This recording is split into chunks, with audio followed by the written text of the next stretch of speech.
Praise the lord. అతి శ్రేష్టమైన యేసుక్రీస్తు నామంలో మీ అందరికీ ఉదయకాలపు శుభాలు తెలియజేయుచున్నాను.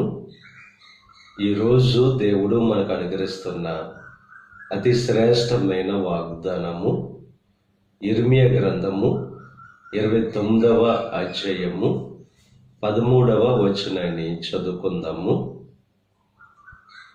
మీరు నన్ను వెదికిన ఎడల పూర్ణ మనసుతో నన్ను గూర్చి విచారణ చేయునెడల మీరు నన్ను కనుగొందురు. ఈరోజు దేవుని యొక్క వాక్యం బహుస్పష్టంగా తెలియజేస్తుంది.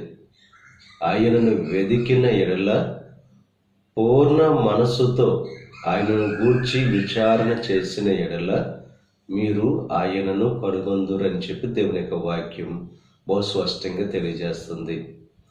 ఆయనను వెదికే వరంగా, పూర్ణ మనసుతో వెదికే వరంగా మనం ఉండాలి. వెండిని వెదికినట్లు ఆయనను వెదికితే ఆయనను మనం కనుగొంటాం. దేవుని యొక్క ఆశీర్వాదాన్ని, దేవుని యొక్క దీవెనను మనం పొందుకుంటాం. దేవుని యొక్క వాక్యం బహుస్పష్టంగా తెలియజేస్తుంది. మొదట ఆయన రాజ్యాన్ని, ఆయన నీతిని వెతికితే మనం సమస్తాన్ని పొందుకుంటాం.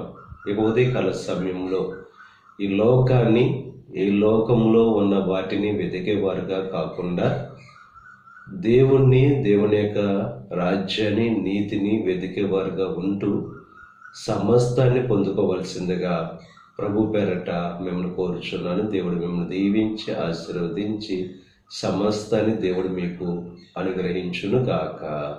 ఆమేన్. ప్రార్థన చేసుకుందాం. పరిశుద్ధుడా, మహోన్నతుడా, కృప కలిగిన దేవా, ఈ ఉదయకాల సమయంలో నువ్వు అనుగ్రహించిన అతి శ్రేష్టమైన వాగ్దానాన్ని బట్టి నీకు స్తుతులు చెల్లిస్తున్నాం దేవా. నిన్ను ఎవరైతే దేవా వెతుకుతారో, పూర్ణ మనసుతో నిన్ను గూర్చి విచారణ చేస్తారో వారు నిన్ను కనుగొంటారని చెప్పి నీకు వాక్యం ద్వారా బహు స్పష్టంగా తెలియజేస్తావు. ప్రతి ఒక్కరికి దేవా నీకు ఆశీర్వాదంతో నీకు నడిపించండి. ఈ ప్రార్థనలో ఏకీభవిస్తున్న ప్రతి ఒక్కరిని దీవించి ఆశీర్వదించండి. వారి జీవితాల్లో ఉన్న సమస్యల నుంచి విడుదల కలుగు చేయండి. వారి కష్టాల నుంచి విడుదల కలుగు చేయండి.